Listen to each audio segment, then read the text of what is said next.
possible to feed 7 billion people on a plant-based diet, or are there just simply too many people, and is this conversation therefore futile? No. Were you here when I first started talking about the story starts with 7 billion, 7 and 70? Okay. Yeah, well, in my next book, I'm picking apart a little bit about the Food and Agricultural Organization. Part of the United Nations have stated they've made predictions about, when we're going to hit 9 billion people, 15 years from now, and et cetera, and what we have to grow, how we have to grow meat. I like the term they use, grow meat more efficiently. Yes, the whole point of that is that right now we're growing twice as much grain as it would take to feed that many people. We're giving it to, I can go over the math at some point in time for you, but yeah, there's some grain that's being used for biofuels and things like that. Like in America today, instead of, in my book, I put 90% of corn or whatever it is, but it's basically 60% now, and 40% is used for ethanol, and there's like 1 to 2% used for high fructose corn syrup, which is definitely not the problem. But the difficulty is, yeah, in the world, if you took the 77, when I'm talking about coarse grains, you know what those are? Those are corn, oats, sorghum. They're even quinoas and other types. They're using teff in Ethiopia, to give you a really good example. I'll give you the best example I can think of in an isolated situation, because I think they're most affected in Ethiopia and Eritrea for everything you're talking about or asked about. They're taking teff. Teff grows. It's an ancient grain, one of the most. Anybody know much about teff? It's an ancient grain. It's been used for more than 3,000 years. Extremely nutritious. It's very powerful grain. You can grow that very efficiently in the mid to highland areas of Ethiopia.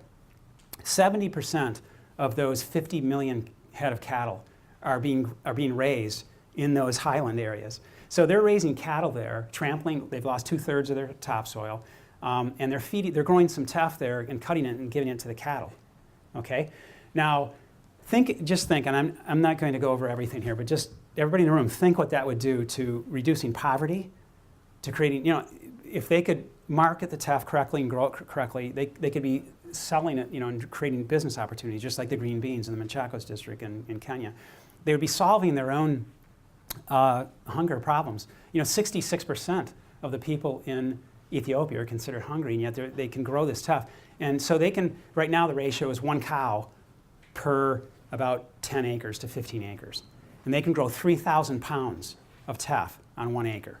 So that'll give you an idea of, yes, you can easily solve the 7 billion problem of people. But at the same time, we can't dispel the fact that I think the fertility rates just came out two months ago, and fertility meaning the average amount of children that the people are having, or women are having in Africa, it reached an all-time high at 5.2 children per 1 female in African countries. So obviously, there's some issues there too, but that's a separate topic. I think,